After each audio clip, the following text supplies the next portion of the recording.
নিজের ছোট্ট একটা ইচ্ছা পূরণ করলাম, যেটা আজকে আপনাদের সবার সাথে শেয়ার করব। হ্যালো, আসসালামু আলাইকুম everyone, welcome to my new video. কেমন আছেন আপনারা? আশা করি সবাই অনেক ভালো আছেন। আলহামদুলিল্লাহ, আপনাদের দোয়াতে আল্লাহর রহমতে আমি অনেক ভালো আছি। সামনেই আমার এক্সাম, আর এক্সামের জন্য রেগুলার প্রাইভেটে যেতে হয়। আর সেই দিন প্রাইভেট শেষ করে আমরা সব ফ্রেন্ডরা মিলে একটা রেস্টুরেন্টে বসছিলাম কিছু খাওয়া দাওয়া করার জন্য।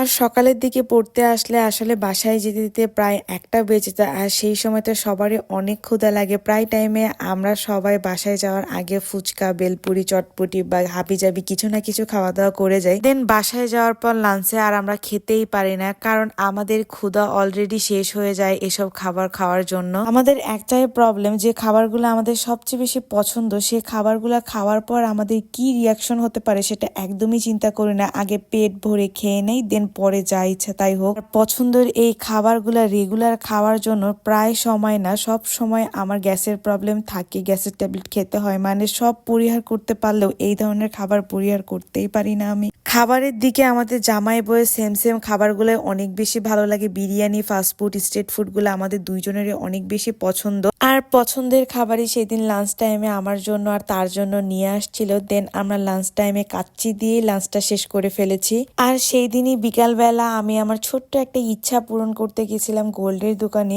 আমার কয়দিন যাবতীয় খুবই ইচ্ছা হচ্ছে যে আমি আমার উপর কানটা ফুটাবো, মানে অনেকদিন যাবতই। এখন প্রায় অনেকেরই দেখা যায় যে উপর কান ফুটানোর ছোট ছোট রিং দিয়ে রাখে, আমার অনেক বেশি ভালো লাগে। তারপর আমি আমার জামাইয়ের সাথে খুবই ঘ্যান ঘ্যান করছিলাম যে তুমি তাড়াতাড়ি আমার এই ইচ্ছাটা পূরণ করো, একদম কম খরচে আমি এই রিংটা বানাবো, আমাকে টাকা দাও। তারপর ও আমাকে কিছু টাকা দেয়, দেন আমি অ্যাডভান্স দিয়ে আঙ্কেলের কাছে রিং না, এটা একটা ছোট্ট ফুল, আমি রিং নেই নাই, যেহেতু রিং সবাই পরে।